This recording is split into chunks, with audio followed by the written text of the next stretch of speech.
This is Makatbong United Methodist Church Podcast. Jesus-centered, making disciples. Welcome.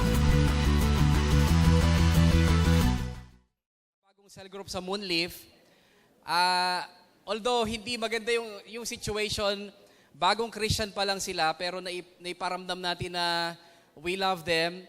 Mula kagabi, he's spending yung kanyang Valentine's mula kagabi hanggang ngayon, hanggang Tuesday, nasa hospital siya. But we were able to, pupunta rin sana ako kay Nicole, but gladly, andito na si Nicole, at nakauwi na si Nicole. So we have different situations, pero we are glad sapagkat we are spending our Valentine's in this place tonight. Palakpakan nga po natin yung Panginoon. Maraming ibang lugar na pwede, but we thank God because we are here. So, mga minamahal, magpapatuloy tayo sa ating pag-uusap tungkol sa ating series this month, Love Yourself, Installment 2, na ang gusto nating pag-usapan ay tungkol sa isang popular na song. Although, nag-launch out lang tayo mula dito sa song na ito, na siguro familiar kayo sa kanta ni Justin Bieber na Go and Love Yourself. Sino na po ba ang alam itong kanta na ito? Sinong kabisado na? Nakakainganyo nung tunog, nakakainganyo nung tono. But we are not promoting yung loving yourself in the world's way na pwedeng later on, very self-focused na tayo, nakatuon sa sarili. And kapag nakatuon tayo sa ating sarili, many things can happen like lagi kang critical with yourself, you cannot be happy with yourself, pwede naman you are so loving yourself na parang sinasamba mo na yung sarili mo. So, focusing on yourself or loving yourself too much is not the thing that we are promoting here. Pero meron kasi tayong direction na gustong malaman how to love ourselves. And last week, pinag-usapan po natin yung ilang bagay. But before we proceed there, baka kasi yung part lang na you should go and love yourself lang matandaan natin, which is very appealing. Sino nakakaalam sa part na to? You should go and love yourself. Baka yun lang yung nag-stick. You know, yung songs, music, is so powerful. Pwede siyang magdikta sa atin. So we must get the exact package. Dahil merong loving yourself na pwedeng mag-cause din sa atin ng sinasabi natin kanina na different effects. Like, sinasabi sa 2 Timothy chapter 3, verses 1 to 2, sabi dito, if you have your Bibles with you, pwede nyo sundan. Sabi dito, verse 1, dapat mong malaman na sa mga huling araw ay darating ang mga panahon ng kaguluhan. And who knows dito na we are on the last days.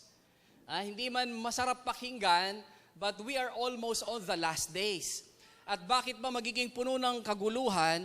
Sabi dito, verse 2, sapagkat ang mga tao ay magiging maibigin sa sarili. So, this is not the kind of loving yourself na pinopromote natin dahil nagdudulot ito ng kaguluhan or mahirap na sitwasyon.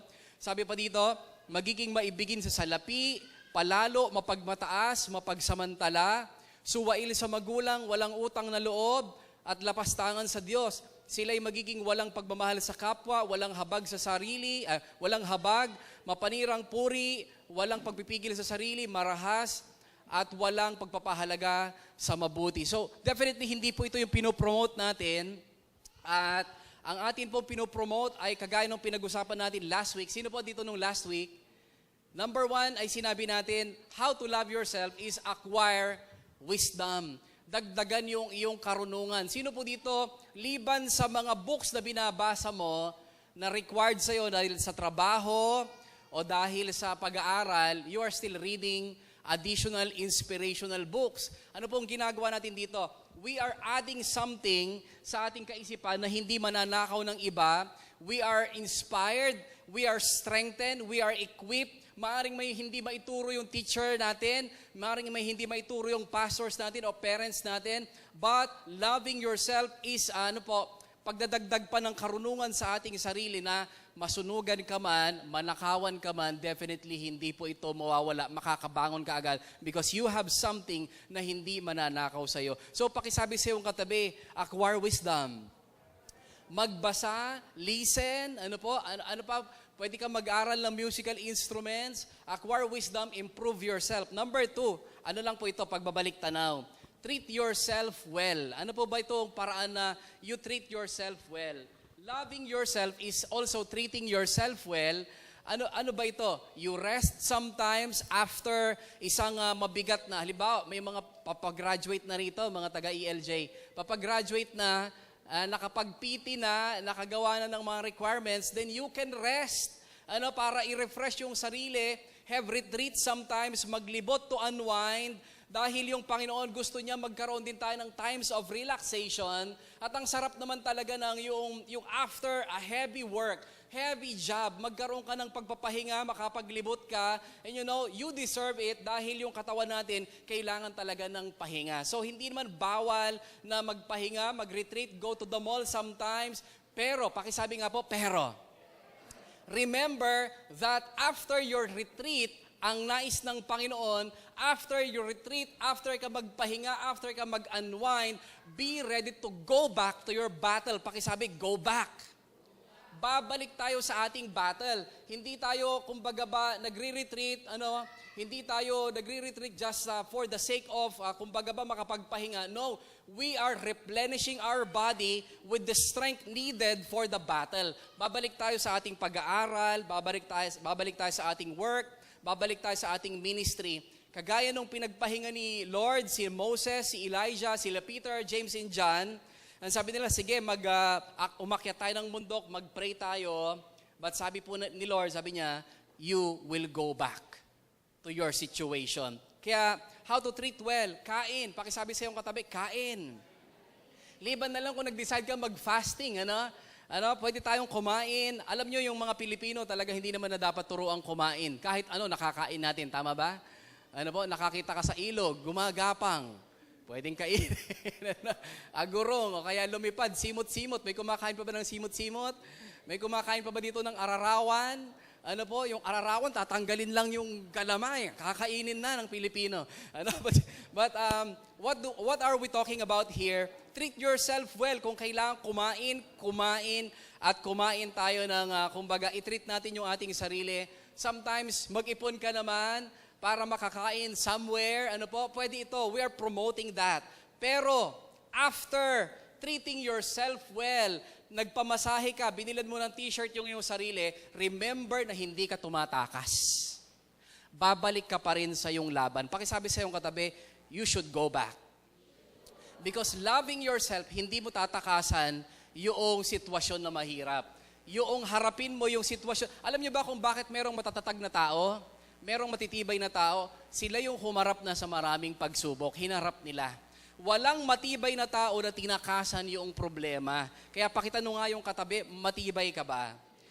Definitely it's because humarap ka na sa maraming pagsubok at hindi mo tinakasan. Now, number 3. Flashback lang ito. Number 3, sino nakakalala? Number 3. Forgive. Ito medyo sensitive issue. Pero yung pagmamahal sa sarili ay nagpapatawad. Pastor, ako na nga yung naagrabyado. Sino po dito nasubukan mo ng maagrabyado? Pinagkwentuhan ka, merong sinabing hindi naman totoo sa'yo or totoo, nasaktan ka.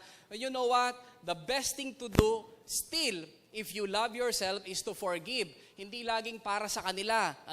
Maaring sila, naalala nilang nasaktan ka, maaring hindi na, ito masakit, hindi na nila naalala pero ikaw nasasaktan pa. Meron bang ganon?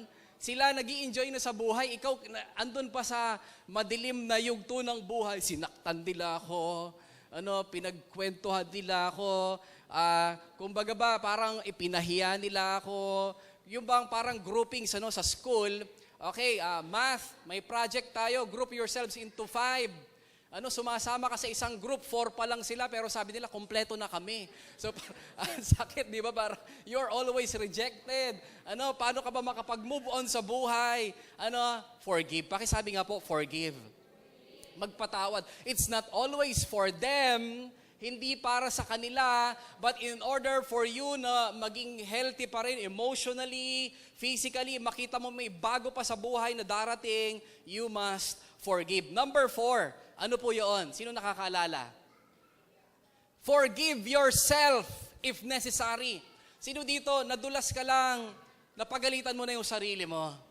merong nangyari sa'yo, hindi mo nasagot ng tama yung exam, ang sabi mo na sa sarili mo, ang tanga-tanga ko. Ano po? O kaya, pwedeng, ang takaw-takaw ko. Alam, may nakaka-relate ba? Ako parang ngayong February, nakita ko yung plate ko laging puno, nag-extra rice pa ako. Ano po? But it's okay. Pakisabi nga, it's okay. Ano po? Kapag nagagalit tayo sa ating sarili, ano po, we hate ourselves, you must forgive yourselves. You must forgive yourself. Meron ka hindi na-meet na, kumbaga ba, mataas na ambition. Forgive yourself. Why? It's because yung loving yourself, also, you must treat yourself well. At isang paraan dito ay yung patawarin mo yung sarili. Mahalin mo kung sino ka. Mahalin mo yung itsura. Sino dito gustong-gusto mo yung itsura mo? Yes. Thank you, Lord. Bakit? Ibig sabihin, we are loving ourselves. Hindi naman na sinabing huwag nang i-improve, pwede pang i-improve, ano po? Pero loving ourselves, forgiving ourselves ay tumutulong sa atin na makita we are special. Pakisabi nga sa iyong katabi, you are so special. Sa Tagalog, special ka. Ano po? At kapag natanggap natin yung ating sarili, who we are, yung mga failures natin, pwede tayong bumangon, pwede tayong umabot ng mga bagong bagay. But if we cannot forgive ourselves, may gusto nang ibigay yung Lord sa atin, may pumupuno pa sa atin, galit sa sarili, hatred sa sarili, failures, mga pagkakasala na nandun na, hiningi mo na ng tawad sa Panginoon, pero ikaw hindi mo mapatawad yung sarili. So, pakisabi po sa iyong katabi, forgive yourself. Isa pang bagay, number 5, last week, lang ito, parang review, sort of a review. Number 5, go to church. Pakisabi nga sa iyong katabi, go to church. Nagbasa pa ako ng maraming researches sa internet, maraming blogs, mga ospital yung iba, but some of their findings ay pare-parehas, magkakaiba lang ng kanilang mga figures, na if you are committed to a church, meron kang commitment, hindi yung from time to time, ano po, yung kanilang commitment, nakita nila, it affects their health. Yung kanilang pag-aaral, 46% noong 4,000 people na pinag-aralan nila for 6 to 10 years. Grabing pag-aaral, ano? Talagang pinagbuhusan nila ng panahon. They found out na magkakapares ng sakit, nasa age range sila, pero 46% ang hindi namatay doon sa period ng pag-aaral na ito, at nakita nila yung difference. 46% may active participation sa kanilang church. Pakisabi sa iyong katabi, go to church and know more about Jesus. Alam niyo, it's a way of loving ourselves. Nababawasan yung ating mga takot, nababawasan yung ating mga kabigatan when we go to church, because wherever Jesus is, may kagalingan, may kapayapaan na hindi may bibigay ng mundo, may pag-asa. Can I invite you to stand, mga minamahal? And if you have your Bibles with you, nais ko po kayong anyayahan sa isang story in the Old Testament na maaring alam na natin, but balikan lang natin because we're going to talk about something sa pagpapatuloy ng loving yourself. Hindi natin ito masyadong natalakay last week, pero bakit natin binabalikan yung ilan, ito'y pagpapatuloy lamang how to love ourselves. So, I would like to read to you 2 Kings chapter 5, verses 1 to 15. Medyo mahaba po ito, but bear with me. And if you have your Bibles with you, or nasa smartphone po natin, nasa tablet or whatever, I would like to invite you, sabayan po ninyo ako, because principle of learning, kapag narinig mo, 30% na-retain sa'yo, but if you hear and you see, meron pa tayong additional 30% ng retention sa atin. So, let's read 2 Kings chapter 5 verses 1 to 15. Sa Syria ay may isang pinuno ng hukbo na nagngangalang Naaman. Mataas ang pagtingin sa kanya ng hari sapagkat sa pamamagitan niya ay pinagtatagumpay ni Yahweh ang Syria sa labanan, sa mga labanan. Si Naaman ay isang magiting na mandirigma, ngunit siya ay may sakit na ketong. Minsan, ang mga taga-Syria ay nakabihag ng isang dalagitang Israelita. Naging katulong ang dalagitang ito ng asawa ni Naaman. Sinabi nito sa kaniyang Panginoon, kung ang asawa ninyo ay lalapit sa propeta na nasa Samaria, tiyak na pagagalingin niya iyon. Nang marinig ito ni Naaman, pumunta siya sa hari at ibinalita ang sinabi ng dalagitang Israelita. Sinabi naman ng hari, sige, pumunta ka at magpapadala ako sa iyo ng sulat para sa hari ng Israel. Pumunta nga si Naaman na may dalang 350 kilong pilak. Napakarami. 6,000 pirasong ginto. Wow, this is how they respect their leaders. Ano po? At sabi dito, 10 magagarang kasuotan. Dala rin niya ang sulat para sa hari ng Israel. Ganito ang sabi sa sulat, mahal na hari, ang may dala nito'y si Naaman na aking lingkod, nais ko sanang pagalingin mo siya sa kanyang ketong. So misinformed, ano po? Yung hari ang inakala nilang magpapagaling. Nang mabasa ito ng hari ng Israel, pinunit niya ang kanyang damit at sinabi, ako ba'y Diyos na maaring pumatay at bumuhay?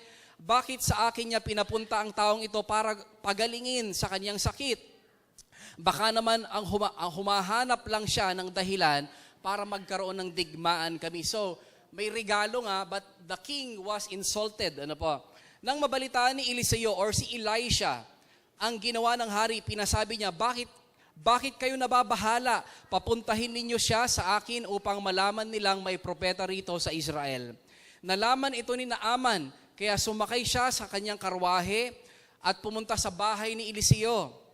Kasama ang marami niyang kawal na nakasakay sa kabayo at mga karwahe. Pinasabi sa kanya ni Eliseo, pumunta ka sa ilog Jordan. Hindi po siya lumabas. May ine-expect si Naaman pero hindi lumabas si Eliseo.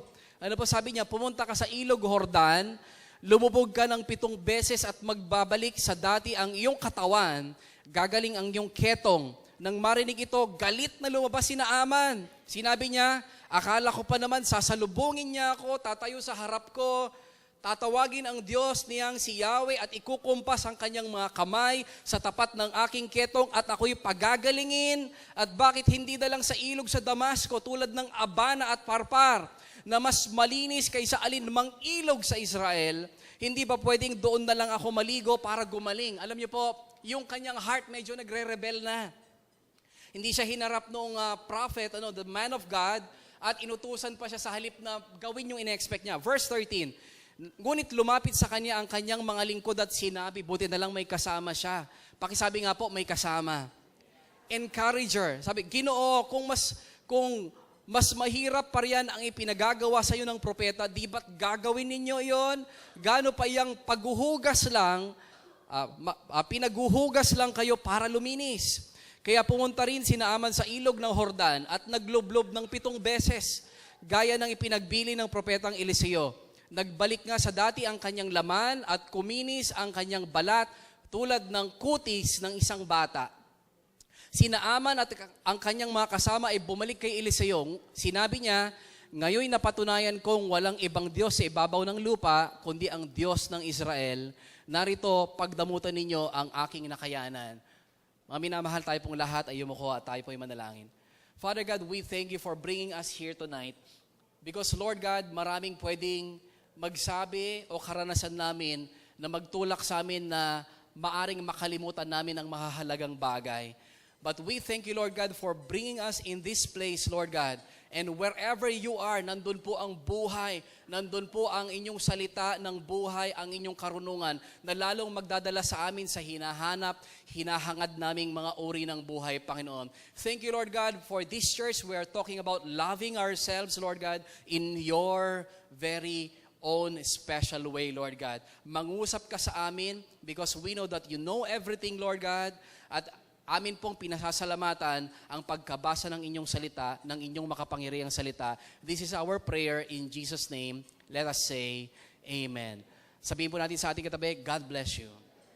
Amen. Pwede na po tayong maupo.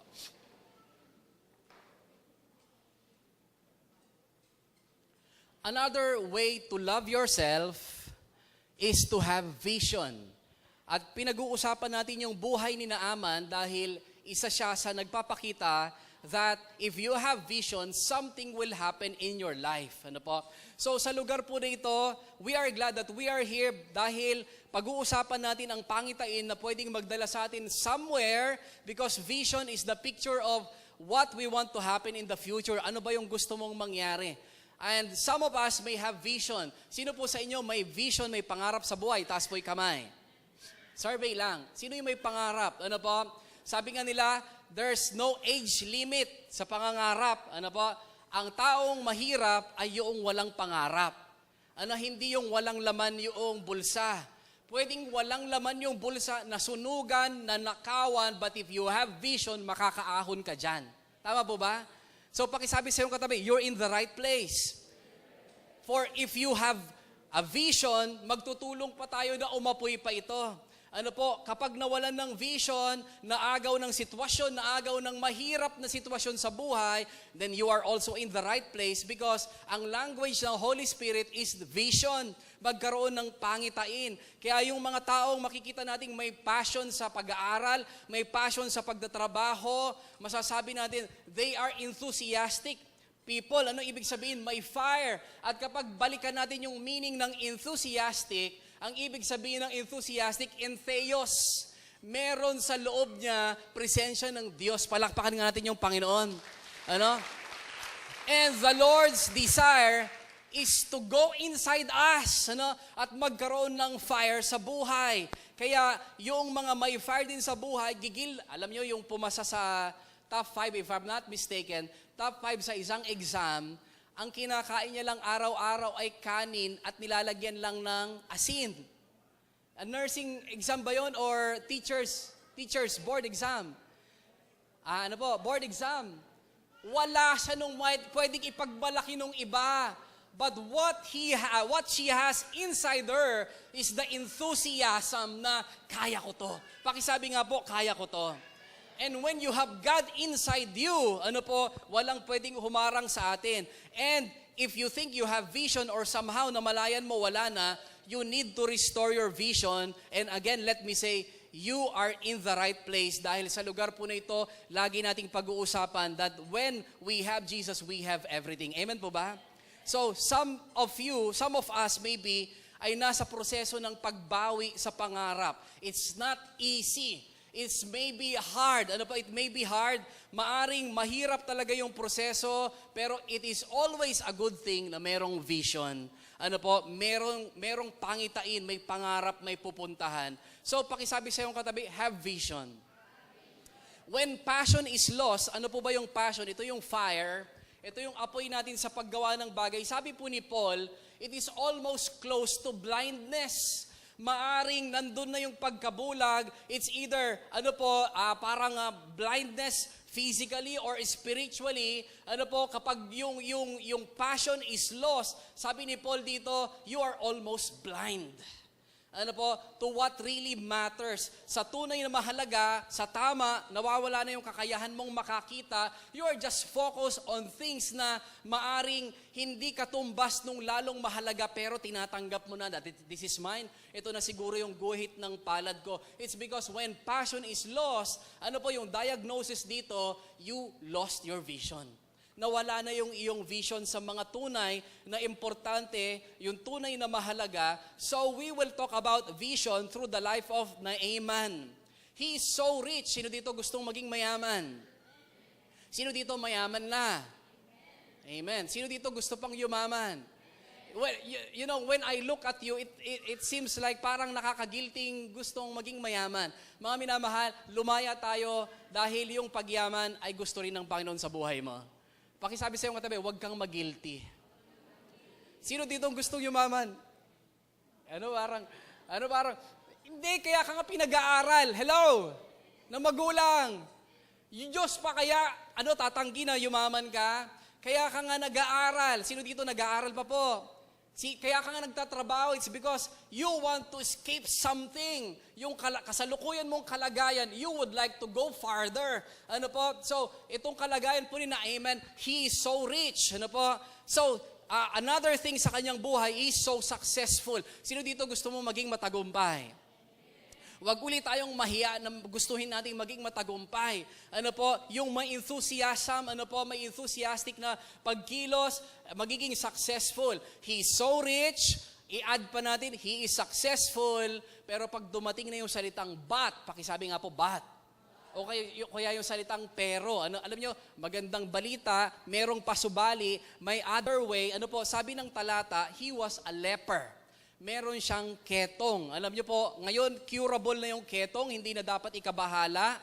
Pero alam nyo, nung panahon nila hanggang 1900s, talagang ihihiwalay yung mga may ketong. Dahil sobrang hirap ng kanilang kalagayan at nakakahawa.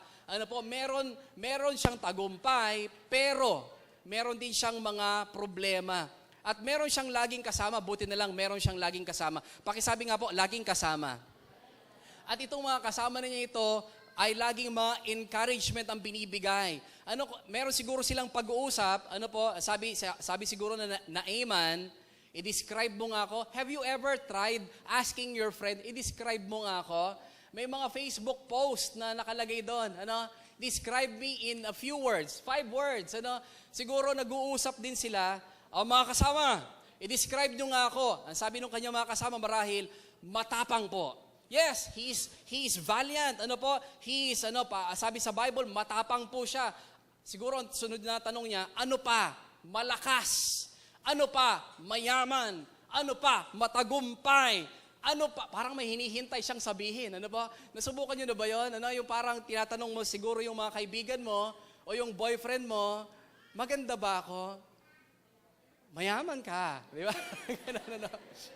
Maganda ba ako? May kaputian ka naman. Ayun. Di, maganda ba ako? Parang may hinihintay. Maganda ba ako? Ang bait mo. Alam mo ba yun? So, ang layo ng sagot. So, ano pa? Sabi na Naaman, maunawain po. Sige na, naunawaan ko na kayo. You know what? They cannot describe him as handsome. They cannot describe him as somebody na talagang yung magdo-double look ka sa kanya pag nakita mo, ay, wow. Siguro pag nakita mo, ay, parang gano'n, You will not look at him twice. So sabi niya, naunawaan ko na kayo. Pwede rin nating tignan sa isang banda, there are people na tinitignan natin so successful, so rich, they have lots of money, but take note, you don't know what happens inside their house. You don't know what happens inside their heart. Kaya minsan po talaga naiinggit tayo, we wish we were them. Hello, sana ako na lang yung pinanganak sa pamilya na yan. No! We see people, yun lang yung mga posibleng makita lang. We don't know their problems. We wish we are rich as them, but we don't know what really is happening in their lives. Kaya, mga minamahal, yung pong pagkainggit talaga hindi nakakatulong sa atin. What if ibinigay sa'yo ito and the additional problems that they face, masasabi natin, mas mapalad pa pala ako. Like Naaman, may mga pwede tayong hangaan sa kanya. He's a man of success, but he's also a man of sorrow. Describe natin yung leprosy. Have you seen a person na may leprosy? Alam niyo po, yung kanilang balat na uupod. Para ba silang buhay pa na agnas na? We love these people, but let us just describe them. Yung kanilang balat, ito yung pumuputi, but this is not the kind na pagputi na gusto mo. Ito yung talagang aayawan mo. At nauupod yung balat, pwedeng yung mga daliri unti-unting nawawala. So pwede mo silang sundan, hindi ka maliligaw kung siya ang guide kasi yung mga daliri niya maiiwan sa kalsada. So, ay, ito na, tamang lugar tayo. Mahulog talaga. So, ito yung kanyang kalagayan. But again, buti na lang meron pa isang siyang pwedeng ipagmalaki. He has a vision. Pakisabi nga uli, vision. Ang kanyang pangitain, pwede pa siyang gumaling. Pwede pang mabago yung kanyang sitwasyon. Though noon, wala pang natagpo ang gamot, pero sa kanyang puso, he still believe, hinahanap niya yung possibility na gumaling siya. Although he was brave, he is sick. Lagi na lang may pasubali yung buhay niya.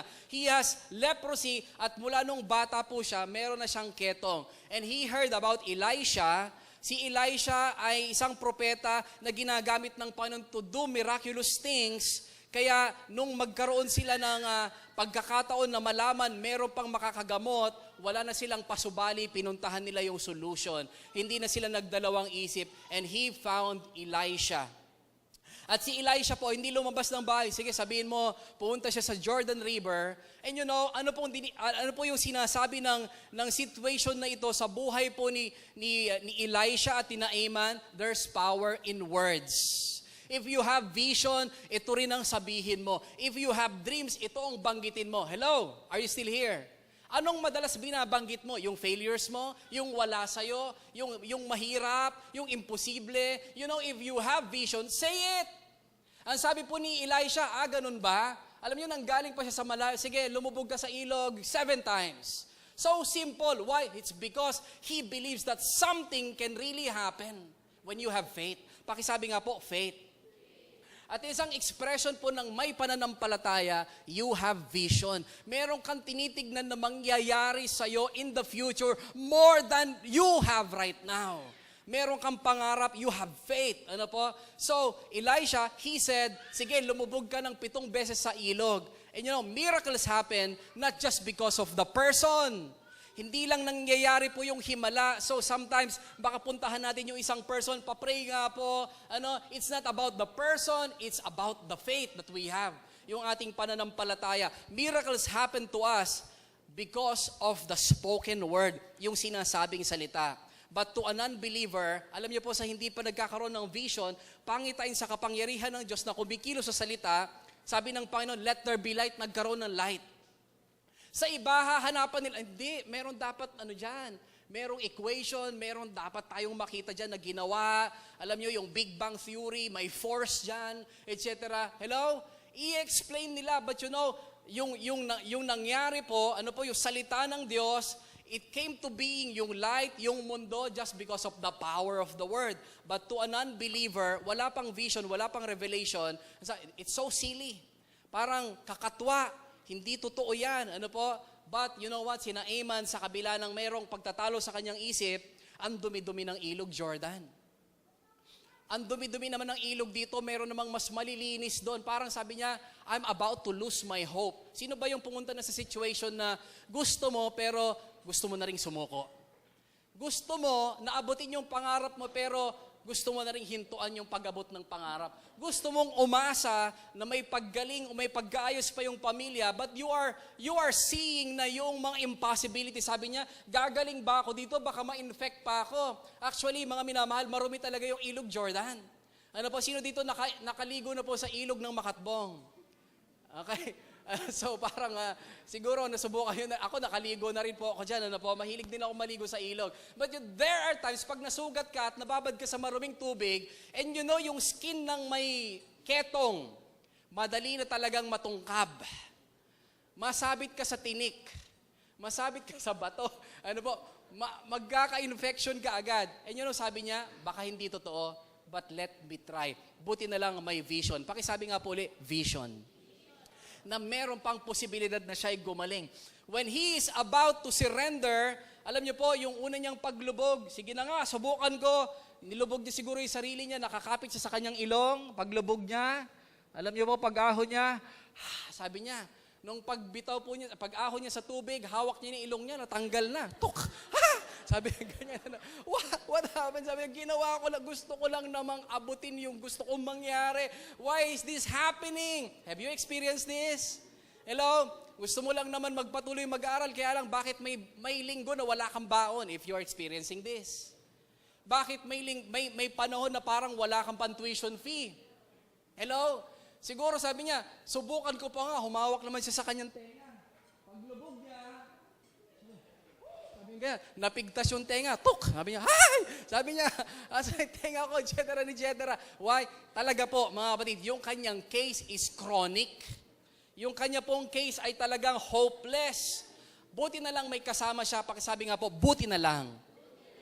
Sabi nung kanyang mga kasama, kung mahirap tiyak namin, gagawin mo para maabot mo yung pangarap mo. Lulubog ka lang dito sa tubig na ito. So, na-encourage po siya. For the 4th time, siguro, for the 3rd time, wala pa rin nangyayari. And you may think about your situation din. Ginagawa ko naman, nagpe-pray naman ako. Ginagawa ko yung magagawa ko, but my situation is still the same. Are you there? Uwi ka sa bahay, ganun din. Buksan mo yung nakatakip na ulam sa bahay, ganun din. Nakatitig sa'yo. Mula nung umaga, siya na, nakatitig sa'yo, So parang naghihintay, parang kainin mo na ako, ayoko na. Ikaw na lang araw-araw. Parang ganun. The same thing happens every day. Papasok ka, parang nag-iisip ka, talaga bang pwede pa akong, yung trabaho ka ba, may dadala ko sa aking pangarap, yung pag-aaral ko ba, 6 times yung ginawa, frustrating. Were you there? Na-frustrate ka. He's a man of success. Hindi siya sanay mabigo. He never tasted defeat. He's a man of war. Pero buti na lang, meron siyang passion, meron siyang vision. At paglubog niya nung 7 beses, pag-ahon niya, sa kabila ng may nagtatalo sa isipan niya, inilubog pa rin niya yung sarili niya sa iniisip niyang pag-asa. Maaring sa sitwasyon natin sa trabaho, sa pag-abot ng pangarap, sa pag-pray, sa pagiging malapit sa Panginoon, alam niyo po, pag-ahon niya, he emerged as a person with baby soft, likas papaya with kojic, glutathione, type of skin. Palakpakan nga natin yung Panginoon. Grabe, pinaghalo-halo na lahat. Hindi ko alam kung anong presyo nito, pero what can we learn from this? Ayan, parang patala sa tender care yan. So, what can we learn from this? Number one, you can write this down, recover your vision. Bawiin mo yung vision mo. Ano ba yung pangarap mo? Sino ba dito nangangarap magkaroon ng sasakyan? Montero Sports with the bonus accident. Hindi, mga minamahal. Pero nangangarap ka pa ba talaga? Do you really have the faith to believe na magkakaroon ako niyan? Hello, sasakay din ako dyan. Maamoy ko yung amoy ng bagong sasakyan pag nag-drive ako. Hello, do you still have that vision?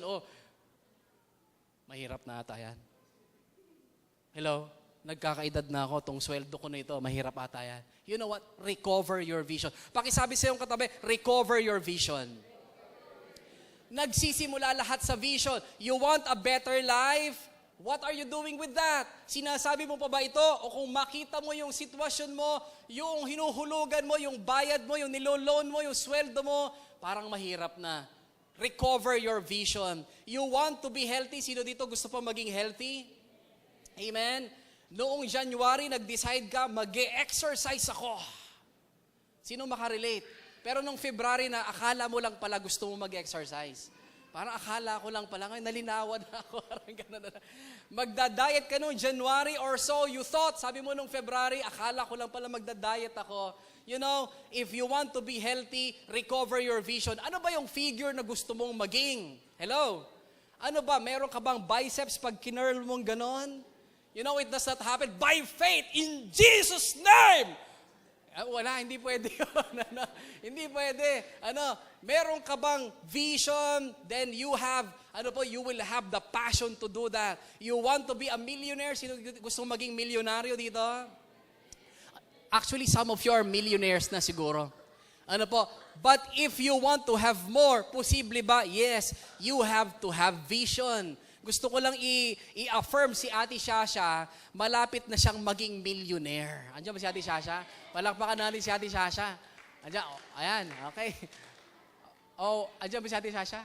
Sa taas, Ate Shasha. Millionaire, You want to get your diploma. Ay, kakaunti. Okay, recover your vision. Get your dream back. Recover your vision. Sabi ng mga businessman, pati mga pastor, sabi ni Pastor Joel Austin, sige, ipinta mo ng bago yung pangarap mo para ma-excite ka. Get a fresh vision. Ayan po si Joel Austin, konti lang paligo, magiging kamukha ko na siya. So, mga minamahal, get a fresh picture of your vision. Ano ba talaga yung pangarap mo? Baka sa unang sinet mong picture, medyo nagsasawa ka ng tignan. So, get a fresh picture of your vision. And you know what? If you have a vision, nai-empower ka, umaapoy ka uli. You know, nobody is going to do that for you. Kung wala kang vision, hindi pwedeng, anak, akong mangangarap para sa'yo. No!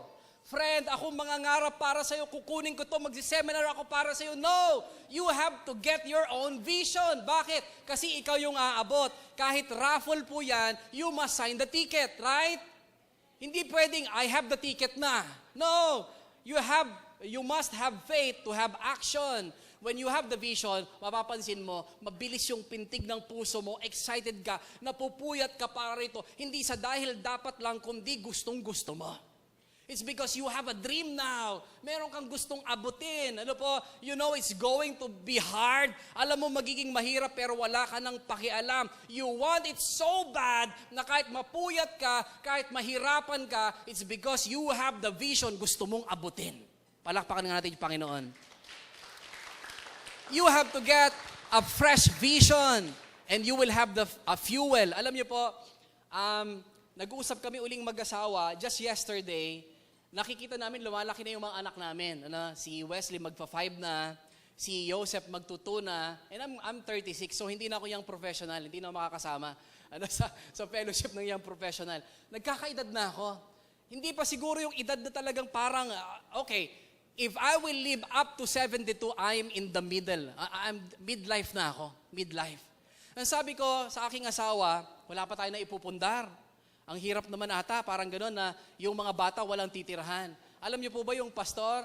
Minsan naisip ko talaga ito. Yung buhay ng pastor, ganito eh. Ayun, may mga kumakanta, kung ako'y mag-aasawa, ayaw ko ng pastor. May bahay, parsonage pa, may pera, offering pa. Kaya mabet, anyan ka ba mabet? Mabet. Ano? Hindi, joke lang. Ano ba, para baka magsisi yung asawa ko. Alam niyo po, nangarap kami uli, kahit makabili lang ng 200, 300 square meters, magpasimula kami doon. Alam niyo po ba, na-ignite uli yung vision ko. Kaya kahapon, pagbaba ko, nagmamadali kaming umuwi kasi may service. Ano po, pagkatapos po ng service, makapag-preach, maalala namin salita ng Panginoon, magkaroon ng pag-asa. Sabi ko kay Ate Annalie, Ate Perla, Ate Annalie, meron bang loteng binibenta rito kahit na magkano, susubukan naming pangarapin, wag lang kaming magkaroon ng lote sa pasulang. You know what? Yun, kung minsan nagsisettle na tayo doon, we miss yung opportunity magkaroon ng vision, okay na to. Alam niyo po, na on fire ako ulit na magkaroon ng sariling lote. And when you have vision, you will recover also your passion. Kapag may vision ka uli, ang sarap nung umakyat ka sa stage, meron ka sasalubungin ka doon ng mga teachers mo, professor mo, presidente ng, etc., principal ng high school o ng college, kakamay ka, nakangiti kang ganon, you know what? Get a fresh vision! Hello? Gusto mo magkaroon ng trabaho na high-paying job, get a vision. Ano po? So, kung meron kang vision, you will also be fired up. Number 2, you must believe that what God has said through His Word is the final solution. Ang sabi po ni Prophet Elisha kay Naaman, ilubog mo yung sarili. And another thing that we should talk about, kapag alam mong ito yung solution, immerse yourself. Babad ka na doon. Ilubog mo na yung sarili. Nag-aaral ka, you believe that you will have a better future pag nag-aaral, ilubog mo na yung sarili mo doon. Nobody will do that for you. Gusto mo magkaroon ng better paying job, gawin mo na yung magagawa mo even when your boss is not looking. Why? It's because our boss, yung magbibigay ng promotion is still God, hindi man makita ng tao. If you know na ito yung paraan, immerse yourself. Naaman immersed himself because deep within him, ito yung solusyon. Bagamat tumututol siya, this is so silly. Parang hindi ito yung dapat na gawin. Kailangan mag-lay hands siya sa akin. Salubungin niya ako, but ilulubog ko yung sarili ko. You know what? Mga minamahal, buti na lang ginawa pa rin niya even though it looks silly. Because he believed deep inside him, may solusyon, gagaling pa rin ako. Ganon din, if you know that if Jesus is the solution, do you believe that Jesus is the solution? Naniniwala po ba tayong kung sa atin ang Panginoong Jesus, we are complete? Babad na dyan.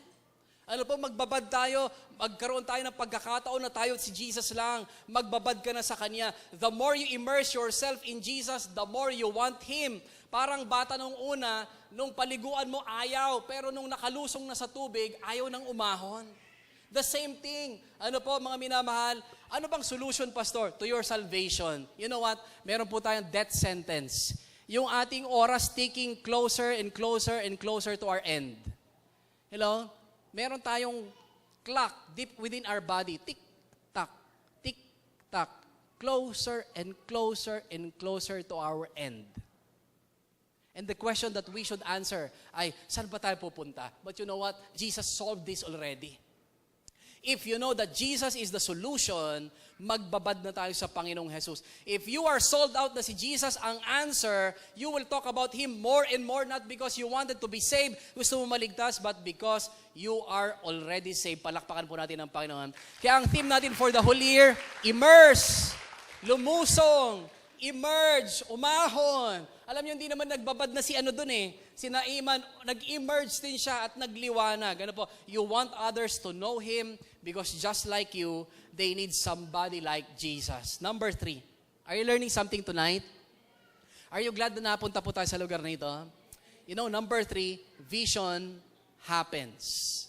Dreams happen, mga minamahal. Last Thursday, yung atin pong devotion from Deuteronomy 26:1-11, pinatunayan ng Panginoon the reason why they are worshiping, the reason why they are giving dun sa temple, ay sinasabi nila, tinupad ng Panginoon yung kanyang pangako. We have a God who fulfills His promise. Amen po ba?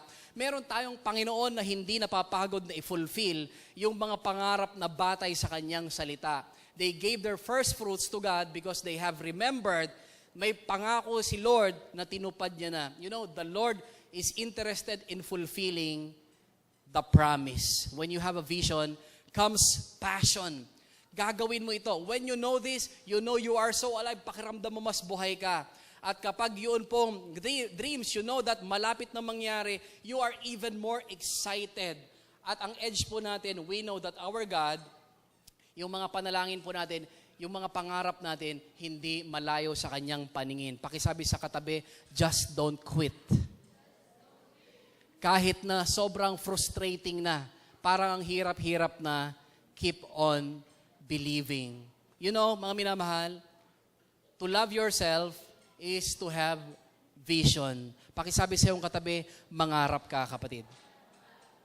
And you know that, till it happens, mga minamahal, mahirap. Pero it's always a good thing na magkaroon ng pangarap dahil meron din tayong Diyos na kasama. May pangako ba ang Diyos tungkol sa iyong pag-unlad? Get it! May pangako ba ang Panginoon sa iyong paggaling, pagtatagumpay? Yes! Kahit na parang hirap-hirap ng abutin. We will watch a certain video.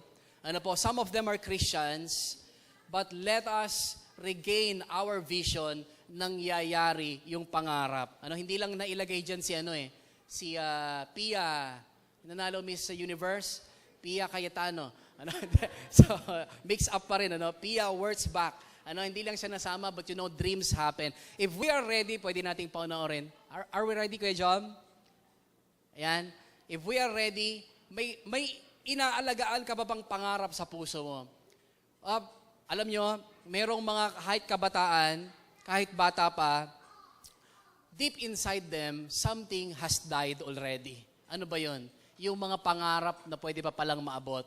It's because something happened, you failed, or somebody failed you. But tonight, let us again talk about recover, regain your vision, and have your passion back. Are we ready? Okay, panoorin po natin ito.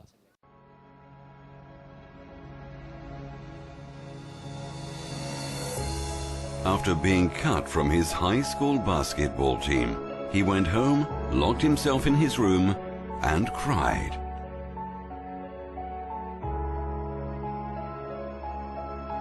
He wasn't able to speak until he was almost 4 years old, and his teachers said he would never amount to much.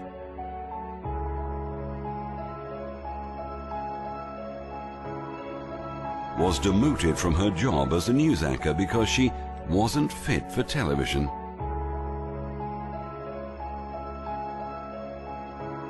Fired from a newspaper for lacking imagination and having no original ideas.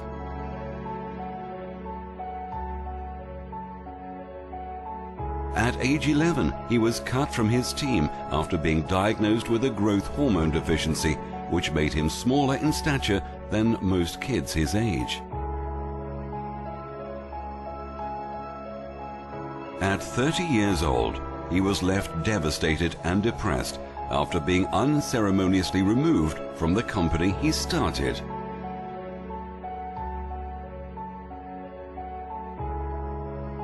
A high school dropout whose personal struggles with drugs and poverty culminated in an unsuccessful suicide attempt.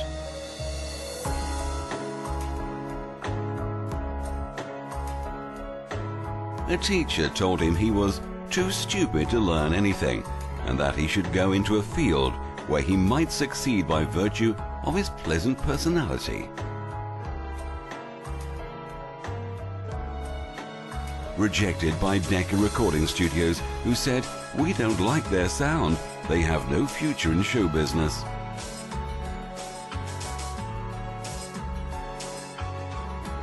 His first book was rejected by 27 publishers.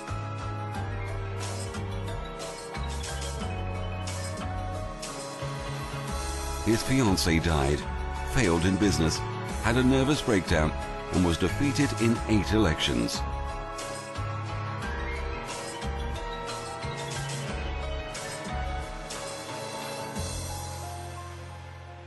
If you've never failed, you've never tried anything new. Destined for failure. You are not destined for poverty. Hindi ka pinlano ng Panginoon para sa kalagayan na hindi mo gusto. But you know what? Bakit ba natin pinag-uusapan yung love yourself? Yes, you have to love yourself. If you want success, gusto mo ng tagumpay, other people want success too.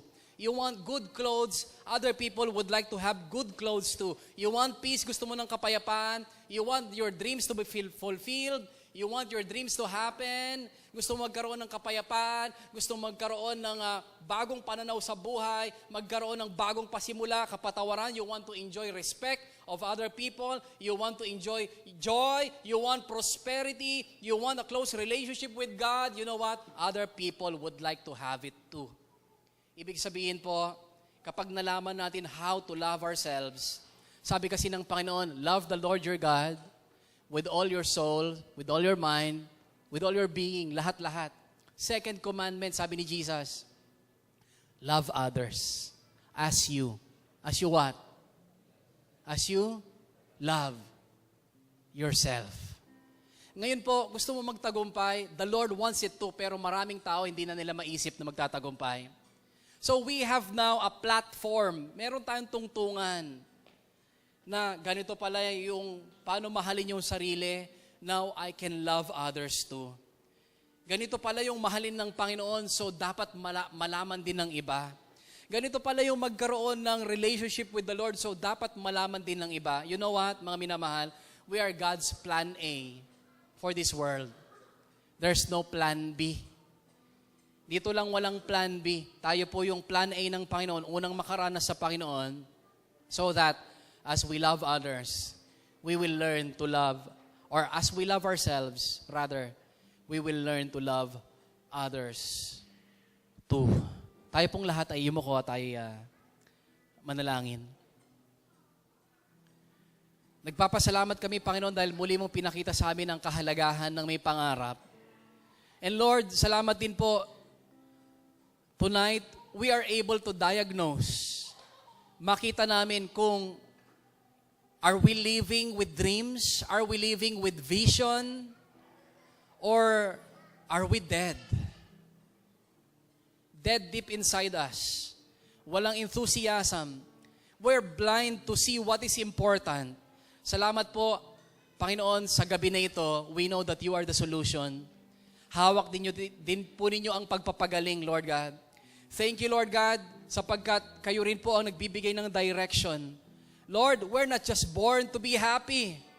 Lord God, we are born to have our purposes. Yung mga purpose ng buhay namin mangyari, and we will be more than happy kapag ito pong nangyari. Lord, may mga layunin po yung buhay namin, Panginoon. At pangyarihin po ninyo na kasama ng aming pagsusumikap, maabot namin yung mga pangarap namin. We will be able, Lord God, na maipaparana sa aming mga magulang, yung kanilang mga pagsusumikap are appreciated, at yung isang purpose po na maging anak kami para sa kanila mangyari, ma-bless sila. Lord God, gayon din sa mga magulang, Panginoon, na patuloy na may pangarap sa mga anak, Lord God. We're praying for them na magkaroon ng patuloy na vision, habang sila patuloy din na kumikilos, bumabangon kahit may sakit, kahit masama ang pakiramdam, ginagayak ang magagawa para sa kanilang mga anak. Lord God, continue to give them, Lord God, the vision para lalong mag-fire up, Lord God, yung mga pagkilos, Panginoon, lalong magkaroon ng saya sa bawat pagkilos, sa pag-abot ng pangarap, hindi lang nadadrag ng hirap ng buhay, ng hirap ng dapat gawin, Panginoon, kundi gawin namin ang lahat ng ito, Panginoon, ng may kasiyahan. Because we know that something in the future, Lord God, is good because you are there already. Nauna ka na po sa aming mga future. Nauna ka na sa aming mga pangarap. Kaya, Panginoon, patuloy niyo po na i-ignite yung puso ng bawat isa sa amin na manampalataya that wherever you are, there's life, there's passion, there's vision, Panginoon. Patuloy niyo po, Panginoon, na palakasin ang aming pananampalataya na ang ginagayak niyo sa amin are, Lord God, something even better than what we have seen. Because, Lord God, namatay na kayo sa krus para yung dapat namin, Panginoon, tanggapin ng mga parusa, mga sumpa.